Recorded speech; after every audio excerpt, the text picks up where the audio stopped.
Graças a Deus, queridos. Pode se sentar, fica à vontade.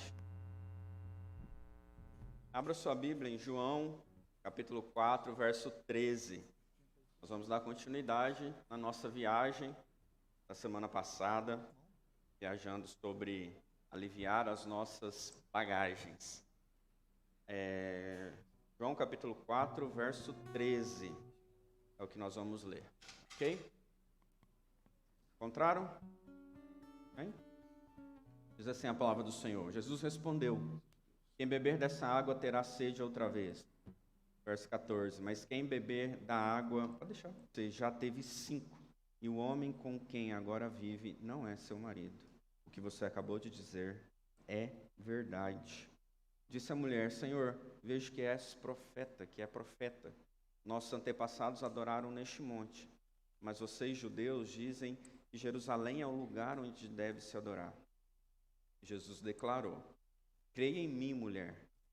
Esta está próxima, a hora em que vocês não adorarão o Pai nem nesse monte, nem em Jerusalém. Vocês, samaritanos, adoram o que não conhecem, nós adoramos o que conhecemos, pois a salvação vem dos judeus. No entanto, está chegando a hora, e de fato já chegou, em que os adoradores adorarão o Pai em espírito e em verdade. São estes os adoradores que o Pai procura.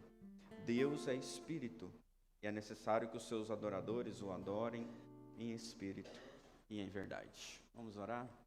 Senhor, nós te agradecemos, Pai, nós te louvamos, Senhor, porque temos a Tua palavra como bússola para a nossa vida. Nós estamos diante aqui da Tua palavra, Tua santa, eterna e poderosa palavra. E queremos, ó Deus, pedir a condução do Teu Espírito Santo. Seja o Senhor a falar, seja o Senhor a ministrar em cada vida, cada coração que está aqui, Pai. Às vezes com a alma abatida, às vezes com a alma oprimida, ou com pesos que eles vêm carregando. Eu peço, em nome de Jesus, o Senhor venha trazer esse alívio, venha tirar esses excessos da nossa vida, que possamos, ó Pai, caminhar contigo. Viver, ó Pai, uma vida plena e abundante diante do Senhor, pois o Senhor é manso, o Senhor é humilde de coração. O fardo do Senhor não é pesado, é leve. E nós queremos viver isso na nossa vida, em nome de Jesus. Amém? Glória a Deus. Irmãos, antes de começar, deixa eu pegar ali, né? Quem estava aqui semana passada, só para eu saber. Eu vou ter que dar uma voltada aqui, beleza? Vou pegar aqui um negócio, e hoje ela está bem pesada. Ai, Jesus. É a nossa mala, a mala da sua vida. Nós vamos deixar aqui para a gente conversar, para você sempre lembrar da sua bagagem, das nossas bagagens, o que temos carregado. E semana passada nós começamos falando sobre os pesos, os excessos que nós carregamos e como isso é prejudicial para a nossa vida, e um dia nós vamos pagar o preço disso. Eu disse e repito que quando você viaja de avião, se você não pesar a sua mala antes em casa ou na farmácia, e você pode ser surpreendido com os excessos, e aí você vai ter que pagar por esses excessos, e não é barato. Não é baratinho. Eu digo e repito, querido, que esses excessos ali no aeroporto não é nada diante dos excessos que nós carregamos e quão prejudiciais eles são para as nossas vidas. Por isso, olhar um pouquinho para as nossas bagagens é importante. Por isso, tirar os excessos dessas bagagens da nossa vida, ou da bagagem que é a nossa vida, é importante. E nós precisamos fazer isso por nós mesmos, para nós termos uma vida mais leve. Nós precisamos fazer isso pela nossa família, pelos nossos amigos. Nós precisamos fazer isso por Deus que nos criou e nos formou. O Senhor não nos criou para que nós andássemos uma vida pesada. Pelo contrário, Ele quer que nós tenhamos vida e vida em abundância, uma vida plena. E nós temos carregado excessos por escolha nossa. na maioria das vezes. São excessos que eu escolhi. Há uma autorresponsabilidade, muitas vezes, nos excessos que eu carrego na minha mala, que é a minha vida. E como eu disse, e repito, uma hora a conta chega. Uma hora a conta desses excessos na nossa vida vai chegar, e às vezes o baque vai ser grande, querido. Às vezes a conta lá no final vai ser pesada. E nós precisamos ter consciência disso. Me lembro e quero recordar para você mais uma vez, Mateus 11, 28, que diz: venham a mim, todos que estão cansados e sobrecarregados, e eu lhes darei descanso. Nós falamos isso, cantamos isso hoje. Posso descansar no Senhor. No Senhor nós podemos ter o descanso verdadeiro. E aí, como que está a sua bagagem de domingo para cá? Conseguiu dar uma aliviada nela em uma semana? Ou como está a sua bagagem nesses anos todos que você tem vivido? Está pesada? Você não conseguiu aliviar nada? O que o Senhor te ensina e te inspira sobre aliviar esses pesos? Nós estamos aí estudando também na Doce sobre isso, sobre tirar os pesos. Começamos o ano do renovo tirando aquilo que é velho, tirando aquilo que a gente tem carregado por anos. Porque se nós não vivermos de fato algo novo, uma transformação, e viver com as mesmas coisas do passado, tudo na sua vida vai continuar igual, nada muda. Existe renovo com as coisas do mesmo jeito. Então arranque esses pesos, tire esses pesos das suas bagagens, e nós precisamos fazer isso por você mesmo, como eu disse, por Deus, pela sua família, porque a sua viagem precisa ser boa, a sua viagem da vida precisa ser agradável, a sua viagem da vida precisa ter leveza. E com essa pressão e opressão que nós temos vivido, nós não vamos conseguir, meu querido. O texto que nós lemos, e semana passada nós lemos do verso 1, estudamos aqui do verso 1 até o verso 12, ele fala dessa mulher samaritana, que está ali diante de um poço. Jesus encontra ela. Jesus quis estar ali com ela. E como eu disse, eu quero só refrescar sua memória dessa briga que existia entre samaritanos e judeus. Uma briga antiga, uma briga muito antiga, e se estendeu até esses tempos ali, onde Jesus se encontra com a samaritana. Então, os reinos são separados, como eu disse, o reino sul e o reino do norte. 10 tribos de Israel ficam no norte, 2 tribos ficam no sul, e ali uma divisão acontece, e eles começam a viver as suas vidas. Porém, o reino norte, certa feita, é invadido pela Síria, são levados cativos e colocados ali para viver no reino norte, pessoas da Síria, de outras nações, e quando eles voltam, eles se casam com essas pessoas e viram um povo miscigenado, um povo misturado. E eles queriam depois se misturar novamente com o reino sul de Judá, e eles não aceitaram, o reino sul não aceitou, e virou ali um preconceito já com o povo do reino norte, que a capital era Samaria. Passado o tempo, o reino sul e norte já criam essa rusga, e por fim, isso vem se atravessando até os tempos de Jesus. Antes, porém, eles constroem em Samaria, constroem ali um templo no monte, que era o monte onde eles estavam conversando, Jesus e a samaritana, próximo ali. E naquele monte é construído um templo, depois o povo de Judá vai lá e destrói esse templo, e a briga aumenta.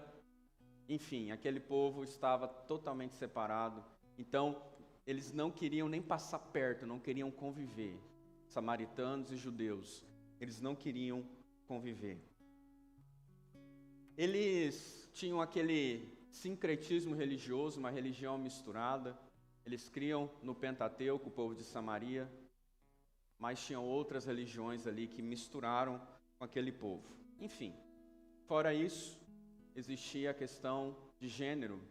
Os homens e mulheres que não podiam conversar, ainda mais os mestres que não podiam se dirigir nem para suas esposas. Então, mais uma vez, eu quero lembrar você o contexto dessa história, para a gente, de fato, entender o que aquela mulher estava passando. Semana passada, nós tiramos da nossa bagagem, talvez você tenha tirado aí da sua, o peso da rejeição. Nós falamos, quero refrescar sua memória, falamos da rejeição pela qual aquela mulher passava. A rejeição que ela sentia de ser mulher, mas também de ter a sua vida um pouco bagunçada, a ponto dela sair de casa num horário que era um horário muito complicado, o sol do meio-dia, para buscar água num poço, enquanto as outras mulheres iriam no horário mais cedo, mais fresco, iam juntas, e ela ia sozinha. Então aquela mulher amargurada, rejeitada talvez por si mesma, pelas suas atitudes, ou talvez pelo contexto da sua história, ela se encontra com aquele judeu Jesus, e ali eles começam essa conversa do capítulo 4, tão profunda.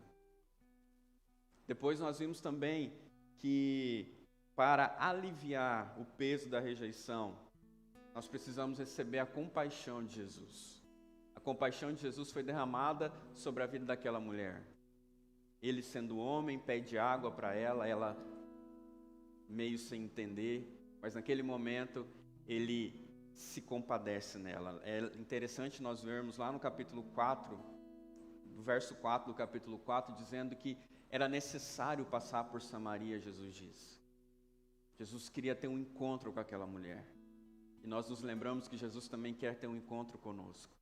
E essa compaixão nos faz ser parte de um amor tão tremendo e tão profundo que é o amor de Jesus. E isso tira de nós o peso da rejeição.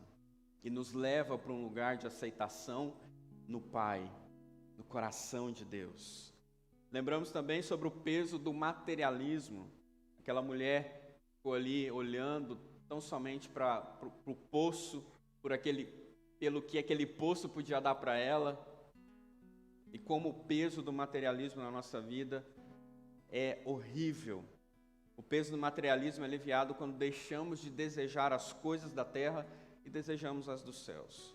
O peso do materialismo é aliviado quando pensamos na eternidade, porque o Senhor plantou no nosso coração o anseio da eternidade. Então nós falamos de tirar esses dois pesos para aliviar a nossa bagagem.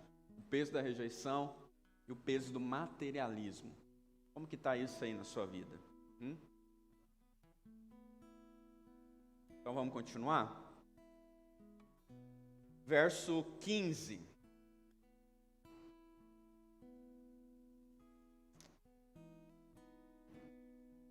Verso 16. Jesus disse: vá, chame o seu marido e volte.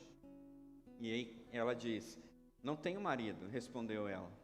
Jesus disse: você falou corretamente dizendo que não tem marido. O fato é que você já teve 5. E o homem com que você vive agora não é seu marido. O que você acabou de dizer é verdade. Olha aí, um peso que nós precisamos tirar. Mais um peso diante desse exemplo aqui, que é o peso do pecado. O peso do pecado. Que assunto espinhoso. Falar de pecado às vezes nos incomoda, mas Jesus não teve medo de confrontar o pecado daquela mulher. Jesus falou aquilo que estava na alma dela e que só ela sabia. Jesus confronta e desperta aquela mulher em relação ao seu pecado. É interessante que a ignorância de nós, pecadores, nos leva à negligência de Cristo. Então, se eu ignoro que eu sou pecador, ignoro que eu tenho um pecado na minha vida, eu me distancio mais de Cristo. Para nós nos aproximarmos mais de Jesus, eu preciso ter mais consciência de que pecador eu sou. Um dia, quando eu aceitei Jesus, ou você aceitou Jesus, você foi confrontado com o seu pecado. Me lembro de Isaías, que quando se depara com o seu próprio pecado, ele dá um grito, dizendo: ai, ai de mim. Jesus confronta aquela mulher: vai e chame o seu marido. Não há salvação, querido, sem arrependimento. Não há mudança na nossa vida se nós não trazermos luz para os pecados da nossa alma. Não há transformação, renovo ou pesos que serão tirados se nós não reconhecermos isso. Porque muitas vezes, e na maioria das vezes, o peso do pecado é grande. Você ficar carregando em silêncio um pecado, um erro, uma falha na sua vida, é algo que te mata, é algo que te aprisiona. Então aquela mulher, ela tinha já o peso da rejeição, mas fruto de culpa, de pecado. Eu sou errante, eu sou falha. Então eu vou me afastar, eu vou me isolar. E o pecado faz isso conosco, faz a gente ficar isolado, afastado, em silêncio. Ficar quietinho aqui. Então nós silenciamos a nossa alma diante de um pecado. E nós lembramos que Tiago 5,16 fala: fale, confesse, coloque para fora o que está te matando, o que está te pesando. Traga luz nesse negócio aí. Traga luz para o pecado. Jesus põe o dedo na ferida daquela mulher. Somente uma ferida exposta ela pode ser curada. Somente uma ferida exposta ela vai de fato vir com remédio e ser tratado. Fora isso, querido, não há como sermos curados. Não há como sermos salvos se nós não confessarmos os nossos pecados. Não há como sermos salvos se nós não nos arrependermos dos nossos pecados. Somente em Cristo nós temos perdão dos nossos pecados. Nós precisamos ir até Ele. Nós precisamos nos arrepender e ir aos seus pés e dizer: Senhor, de fato, ser propício a mim, pecador, então me perdoe, me transforme, me renove. Aquela mulher, quando Jesus fala sobre o seu pecado, a resposta dela é muito interessante. Ela diz: vejo que tu és profeta. Vejo que tu és profeta. Ao mesmo tempo que ela é confrontada com o pecado, ela começa também a reconhecer quem Jesus é. E a gente vai ver a revelação de Jesus para ela, a crescente dessa revelação. Porque até então ele era um judeu, como diz a canção, um homem judeu. Agora, quando Jesus revela o seu passado, ela fala: opa, estou diante de um profeta. Não é só um homem judeu, estou diante de um homem judeu profeta, que ele está falando de mim. Ele está falando de algo que só eu sei. Ele está falando de um pecado oculto meu. E esse homem, ele pode me curar, me transformar. Então ela vai nessa crescente com Jesus, e isso é muito legal, muito interessante, de como ela vai tendo essa visão de quem Jesus é. Aí, naquele processo, eu separei aqui uma frase de um comentarista bíblico. Ele diz o seguinte: este é o método de lidar com as almas. Elas devem primeiro estar cansadas e sobrecarregadas pelo fardo do pecado. Então devem ser levadas para Cristo para descansar. Olha que coisa linda. Então, primeiro, eu preciso de dar um basta para isso. Porque enquanto o pecado para mim é algo tranquilo, normal, que não me incomoda, ele não é peso.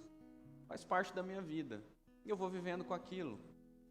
Mas quando o pecado começa, eu tenho o entendimento que ele é profeta, que a sua palavra é real, a sua palavra é a profecia, que Cristo traz essa revelação de quem eu sou, de quem ele é. Então eu fico impactado com a sua santidade. Em contrapartida, o pecado começa a me incomodar.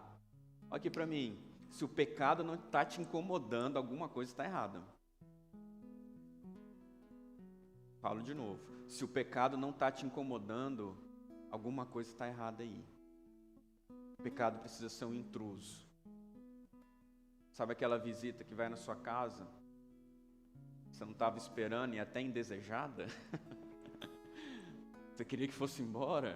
Não tem ninguém assim não, né? Todo mundo que vai na sua casa é de boa.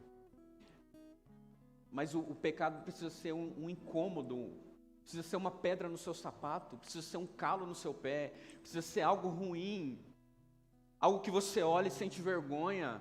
Não dá para ter um pecado de estimação que você vai carregando na sua mala, nas viagens que você vai tendo. Não dá. O pecado traz peso, querido. O pecado traz peso. Talvez você está assim, estou cansado, estou oprimido, não sei o quê. Pecado. O pecado nos oprime. E o diabo aproveita isso para trazer mais opressão sobre a sua vida. E você vai andar cabisbaixo com o peso do pecado, arrastando uma mala pesada de pecado sobre você. Então, não tem outro caminho, meu irmão. Nós precisamos nos aliviar. Nos aliviar. E como a gente faz isso? A gente precisa dar nome. A gente precisa se arrepender. A gente precisa falar. Falar com Jesus para você receber o perdão do pecado. Falar com outro, com outra pessoa, com o irmão, com o pastor, com o líder, para você ser curado disso. Então, esse falar é um processo terapêutico. Hoje esse tablet está uma benção. Deixar ele aqui. Então, você precisa colocar para fora, reconhecer que você é pecador. Temos aí o pecado original na nossa vida, mas reconhecer que existem talvez alguns pesos que você ainda não confessou. Aí que fica a perguntinha para mim e para você. Tem alguma coisa aí que você precisa colocar para fora? Tem algo aí dentro de você que você precisa falar com alguém? Não deixa passar essa semana não, meu irmão. Meu querido, minha querida. Fale. Existe também o peso do pecado original. Se você não confessou a Jesus, esse peso está sobre a sua vida. Essa dívida está sobre a sua vida. Jesus leva sobre si todo esse peso de pecado para que hoje nós tivéssemos uma vida plena, uma vida abundante. Então, para se aliviar desse peso do pecado, confesse. Da mesma forma, coloque para fora, confessando que Jesus é o seu Senhor, o seu Salvador. Às vezes a gente vem na igreja dias e dias e ouve um apelo, o seu coração queima e nós entendemos que a gente precisa confessar com os nossos lábios. A gente fala, vem aqui, vem confessar a Jesus. É importante esse passo, querido, na sua vida, de confessar publicamente a Jesus. Então não fique temeroso hoje de confessar Jesus com a sua boca, de fazer uma oração de entrega. Isso é importante, isso marca a nossa vida, marca a nossa história. Você sabe disso, você que já se converteu, você que já entregou sua vida a Jesus, como foi importante você sair do seu lugar, você confessar Jesus. Foi ou não foi, queridos? Não é? Então é importante esse momento. Então fale, confesse Jesus, confesse os seus pecados, fale que você precisa dele. Depois disso, nós iniciamos um processo de santificação. Então, o processo de santificação vai iniciar a partir do momento que nós recebemos essa graça, desse amor de Jesus. E aí, o Senhor vai mostrando para nós, saia disso, não fale isso, libere esse peso aí, não olhe para isso, cuidado com aquilo. Então, a gente vai liberando e vai sendo cada dia mais parecido com Ele. Vai sendo cada dia mais um homem transformado, uma mulher transformada à sua imagem. Então tire o peso do pecado, meu irmão, minha querida e meu querido. O outro peso que a gente precisa tirar, além da rejeição, do materialismo, do pecado, está lá no verso 19. Vamos ler?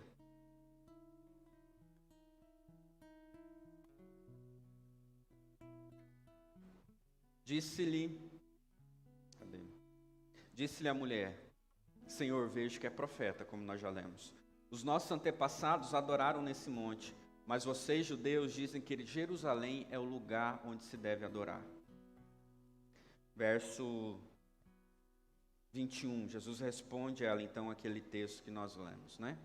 Então, os verdadeiros adoradores adorarão o Pai em espírito e em verdade. Então, um peso que nós precisamos tirar é o peso da religiosidade. Presta atenção nessa palavra, religiosidade. Não estou falando aqui de religião. Religião, aquilo que nos religa a Deus. É importante, nós fazemos parte dessa comunhão e isso a religião nos proporciona. O que eu estou dizendo aqui é religiosidade. que é algo simplesmente externo, simplesmente exterior. Aqui é o que a mulher está falando. Ela fala assim, os nossos antepassados adoraram nesse monte, vocês adoram em Jerusalém. Então onde é que deve se adorar? Ela tinha entendimento ali, de adoração. Ou aqui no monte Gerizim, em Samaria, ou lá em Jerusalém. Onde se adora ao Senhor? Então Jesus agora mostra para ela que não é onde adorar, mas é quem adorar e como adorar. Quem, como, não onde. Não é sobre lugar, é sobre coração. Não é sobre lugar tão simplesmente. É sobre algo que começa aqui dentro de nós. A verdadeira adoração é em espírito e em verdade, é o que o texto diz. Então, o peso da religiosidade, meu irmão, meu querido, que aquela mulher tinha sobre pensar no lugar que se devia adorar, é algo que, trazendo hoje para as nossas vidas, também pode gerar alguns excessos. Como assim? Vamos pensar um pouquinho. Eu quero parafrasear aqui, falando sobre religiosidade, o Augusto Nicodemos. Achei muito interessante o que ele falou dentro desse tema. E ele diz o seguinte: estar mais preocupado com a estética do que a pregação da palavra de Deus é um sinal que nós estamos nos tornando religiosos. Ele diz algo que é até impactante.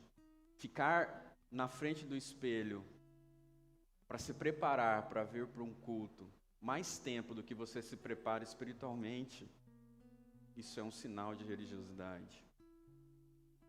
Pesado, né? Priorizar a aparência, priorizar a intolerância com o erro do outro. Quando o outro erra, eu vou lá e dou-lhe cacetadas. Mas quando eu erro, eu preciso tenho misericórdia de mim. Tenho misericórdia de mim. Então isso é religiosidade, onde eu não tenho misericórdia pelo outro. Oh, mas na igreja isso, aquilo, mas a misericórdia não começou no meu coração. Eu sou zeloso pelos dogmas, por algumas coisas, mas em casa eu sou um cavalo. Eu chego no horário aqui, não sei o que, mas com a minha família, sou um zero à esquerda, sou péssimo. Isso é religiosidade, querido. E principalmente, um relacionamento superficial com Deus. Agora eu falando. Relacionamento superficial com Deus. Então existe a religiosidade e a espiritualidade. Nós precisamos ser, sim, pessoas que adoram ao Senhor em espírito e em verdade. É o que Jesus está falando. Vocês, samaritanos, adoram o que não conhecem. E nós adoramos o que conhecemos. Está aqui. Para ter uma espiritualidade verdadeira, eu preciso conhecer esse Deus verdadeiro para adorá-lo em verdade. Para ter uma espiritualidade verdadeira, eu preciso conhecer esse Deus verdadeiro para adorá-lo em verdade, em espírito, em verdade. Como que eu vou adorar alguém que eu não conheço? Como que eu vou adorar alguém que eu não me relaciono? Como que eu vou adorar alguém que eu só vejo domingo, que eu só falo domingo, que eu só canto para ele no domingo? Religiosidade, querido. Como eu vou adorar alguém, como eu vou ter relacionamento com alguém que eu não tenho intimidade?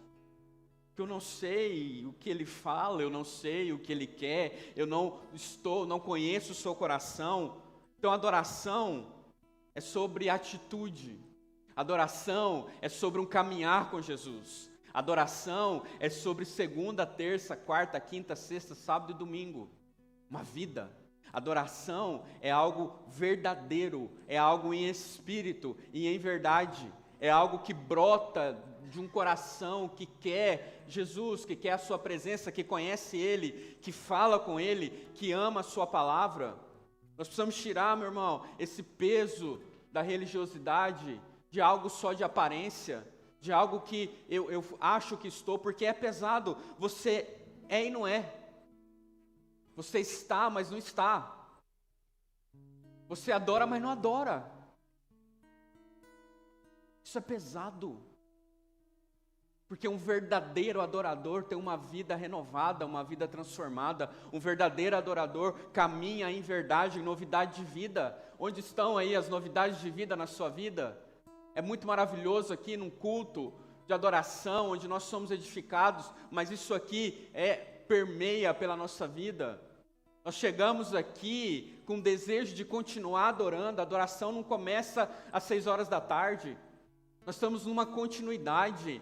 Então eu olho para o lado, eu vejo o Fabrício, eu olho para o outro, eu vejo o pastor Manuel, você olha para os lados, os outros estão adorando com o mesmo amor, com o mesmo fervor que você, porque é algo que acontece diariamente na sua vida. Isso é ser um verdadeiro adorador. Amém, igreja? Dá glória a Deus aí. Sabe, glorificar o Senhor, seja no seu carro, seja na igreja. Não uma vida fria, indiferente. É alguém que queima no seu coração desejo por Ele. É alguém que quer estar na igreja sim, porque eu vou ver meu irmão, porque eu vou cantar um louvor, porque eu vou depois combinar alguma coisa. Essa comunhão faz parte também da nossa vida de adoração. Então nós precisamos ter esse avivamento pessoal, para que o avivamento chegue no seio da igreja. O avivamento começa em mim, começa no meu coração. Quando eu está vendo a sequência? Eu deixo a rejeição, eu deixo aqui o peso do materialismo e começo a tirar também o peso do pecado, o peso da religiosidade. Vou me despindo, meu irmão, vou tirando esses pesos todos. E aí vou me tornando um adorador pleno, um adorador perfeito, um adorador como o Senhor quer ser adorado, não como eu acho que eu devo adorá-lo. Um adorador de acordo com as Escrituras, não de acordo com a minha mente. Isso vai me levando para um nível maior de intimidade com meu Deus, com meu Pai. Imagine aqui, olha aqui, um Deus Todo-Poderoso se abre as portas da sua casa para receber alguém sujo, imerecedor, como eu e você. E nós estamos aí, não sei se eu adoro, se eu não adoro. Aí você uma hora tá, outra hora não tá. Uma hora você quer, outra hora você não quer esse Jesus. Uma hora você fala assim, eu não sei se eu estou bem com Deus. Mas meu irmão, querido, como é isso? Como que é esse processo? O peso da religiosidade é tirado quando temos uma vida plena de adoração verdadeira. Uma vida plena de adoração verdadeira. O que é adorar? Adorar é expressar a alguém, a um objeto da minha adoração, a quem eu amo, a quem eu conheço, a quem eu me relaciono. Uma vida de honra, uma vida reta, louvores, consciência. É o que a palavra de Deus diz: ame ao Senhor com todo o seu coração, com toda a sua alma, com todo o seu entendimento. Isso é adoração, é adorar o Senhor com todas as suas forças, com tudo que você tem. Tá difícil aí, querido? Tá pesado? Adore. Tá complicado aí o negócio na sua vida? Adore. Adore ao Senhor, dê honra a Ele. Tá difícil, você tá chorando? Chore. Chore, mas aos pés dele, em adoração. Isso é uma vida de adoração, é uma vida que tem consciência da presença, é uma vida que a cada passo que dá tem consciência real dessa presença na sua vida. Não é algo à parte, não é algo simplesmente externo, não é algo simplesmente da boca para fora, como nós lemos aqui o Salmo 19 logo no início. É algo que começa desse encontro meu com o Senhor, e que altera totalmente o meu ser, que altera totalmente a minha mente, o meu olhar sobre a vida e sobre quem Ele é. Isso é adoração, meu irmão, em espírito e em verdade. Jesus já disse aqui, crê em mim, mulher, está próxima a hora, ou chegou a hora, e na verdade já chegou a hora. E outras versões vão dizer que eles adorarão em espírito e em verdade. É para mim e para você esse momento que Jesus está abrindo aqui. Nós podemos adorá-lo em espírito e em verdade. Eu não preciso estar em montes, eu não preciso estar em lugares. Como eu disse, é bom a gente estar aqui, mas você vai sair daqui, ir lá para o seu carro, não sei aonde, não sei o que, na sua casa, continua a adoração lá, porque é a sua vida em adoração. Lá no seu trabalho, honrando ao Senhor com o que você faz, honrando ao Senhor com os seus bens, isso é adoração. É um adorador ali, é um adorador, que as pessoas vão falar: ei, o que é aí? O que é esse negócio aí? Você vai falar: deve ser porque eu sou um adorador. Você nem vai responder, você vai pensar, porque é uma vida que glorifica ao Senhor. Então tira esse peso da religiosidade, querido. Sai de cima do muro. Sai de viver de aparência. Joga esse trem para fora. E viva plenamente a presença do Senhor. Viva plenamente, integralmente o que o Senhor tem para você. De capa a capa da Bíblia. Viva integramente e integralmente uma vida de adoração. Não fica assim não. Não fica meia boca não. Viva inteiramente, literalmente. Seja feliz por adorar. Seja alegre por adorar. Nos momentos de tristeza, chore, mas saiba que você tem ali alguém que está ao seu lado, que é o Senhor. Alivia esse peso, não carregue isso não. Em nome de Jesus, tira o peso da rejeição, tira o peso do materialismo, tira o peso do pecado, tira o peso da religiosidade. Dito isso, verso 25, diz o seguinte: disse a mulher, depois que Jesus falou isso, no verso 24, Deus é espírito, é necessário que os adoradores o adorem em espírito e em verdade. Deus é espírito e é necessário, não é uma opção, é necessário essa adoração em espírito e em verdade. E aí no verso 25, para a gente encerrar, diz a mulher: eu sei que o Messias, chamado Cristo, está por vir. Verso 25, João capítulo 4, estamos aí juntos, né? 25, e disse a mulher: eu sei que o Messias chamado Cristo está para vir. Quando ele vier, explicará tudo para nós.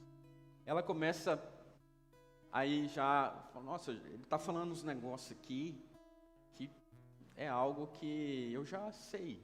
Ela tinha essa consciência de que o Salvador, o Messias, viria, que era uma promessa, como ela cria lá no Pentateuco.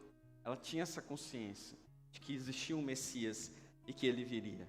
Aí vem o ápice.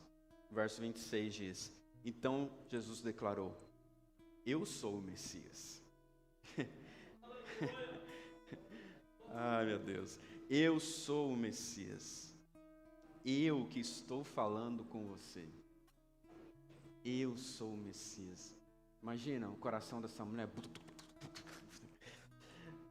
E é naquele momento, ela deixa o seu cântaro. Verso 28, então deixando o seu cântaro, a mulher voltou à cidade e disse ao povo: venham ver um homem que me disse tudo que eu tenho feito. Será que ele não é o Cristo? Então saíram da cidade e foram até onde ele estava. A mulher aqui, ela entra num processo.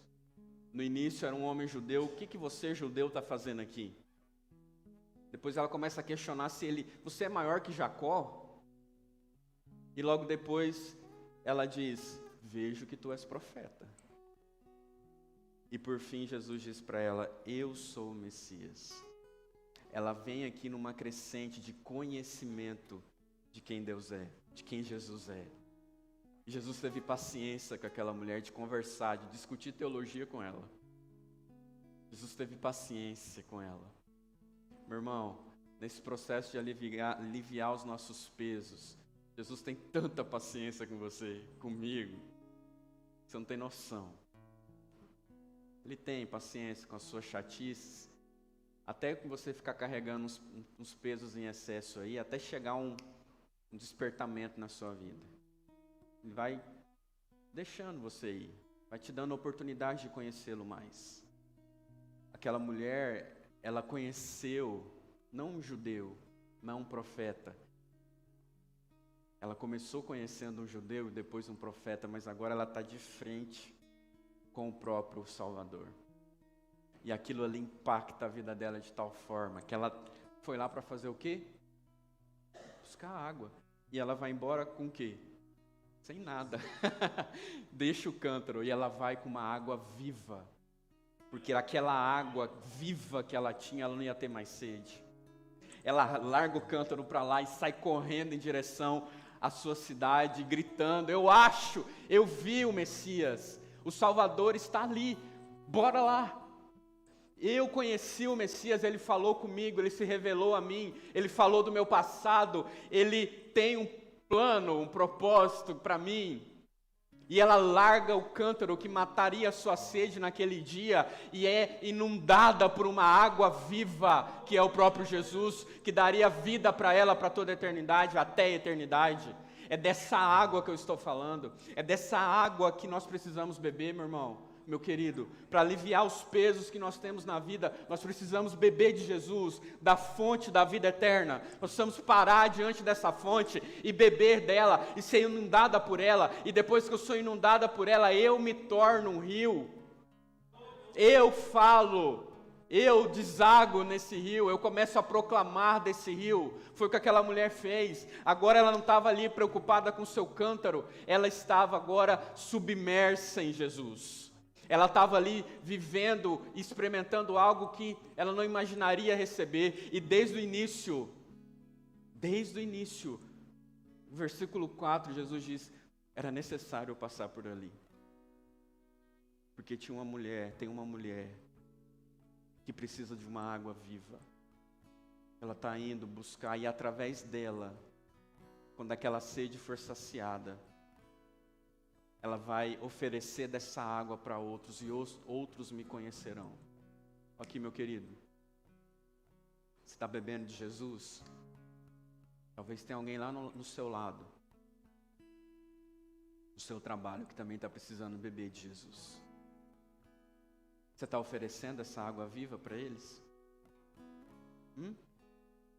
Ou você está guardando para você? Aquela mulher, ela não teve vergonha. Até então ela estava rejeitada, estava escondida. Olha só o que um encontro com o Senhor faz. Ela estava escondida, se sentindo rejeitada. Agora ela sai pulando, gritando, convocando as pessoas a conhecer esse Messias. Olha o que Jesus faz na vida de uma pessoa, querido. Olha o que Jesus fez na sua vida, na minha vida. Olha o poder da salvação de Jesus na vida de um homem, de uma mulher, é algo realmente transformador. Então, quando nós bebemos dessa água da vida, nós mudamos, nós somos transformados, nós somos irradiados por uma alegria plena e verdadeira. O encontro com esse Messias, o próprio Cristo, ela diz que Ele é o Senhor, Ele é o Cristo. E lá no verso 39, diz que muitos samaritanos daquela cidade creram nele por causa do testemunho dado pela mulher. Muitos creram por causa do testemunho, porque ela disse: ele me disse tudo o que eu tenho feito.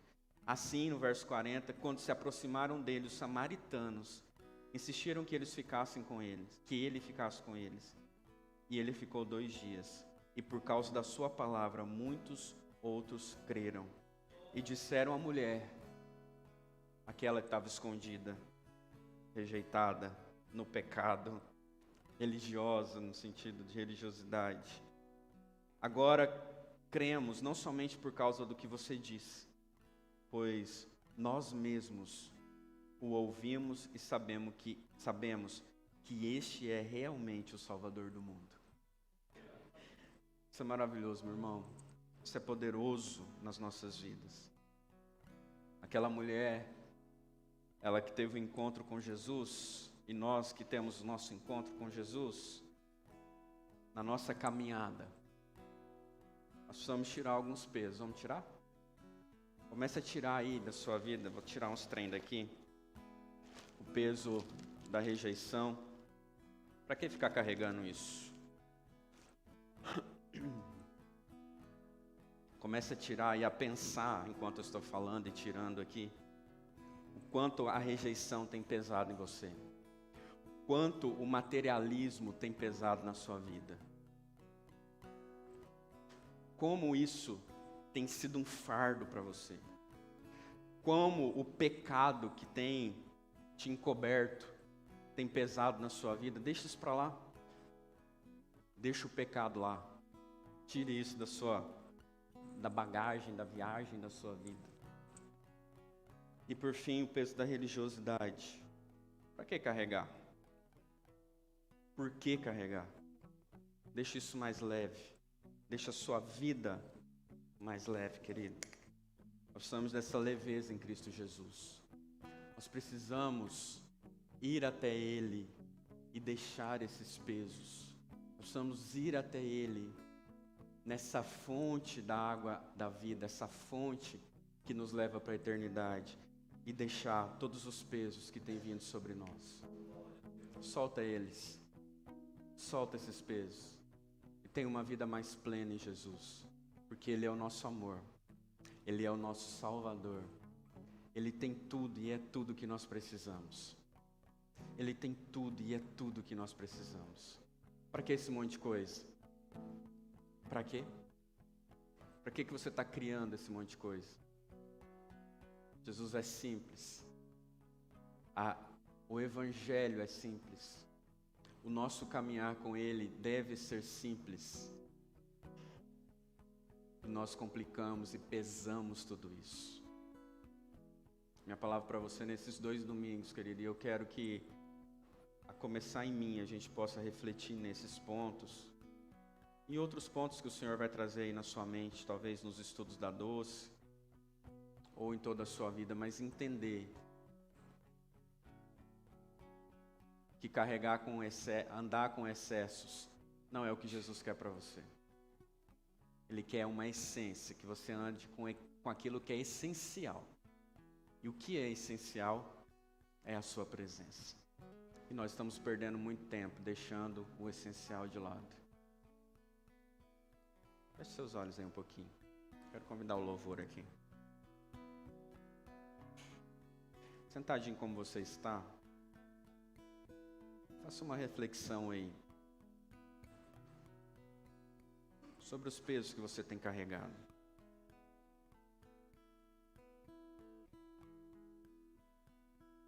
Aquela mulher, ela tinha uma expectativa que o Messias estava por vir, mas a realidade é que ele já estava ali. Ela deixou o seu cântaro, porque agora ela possuía água viva.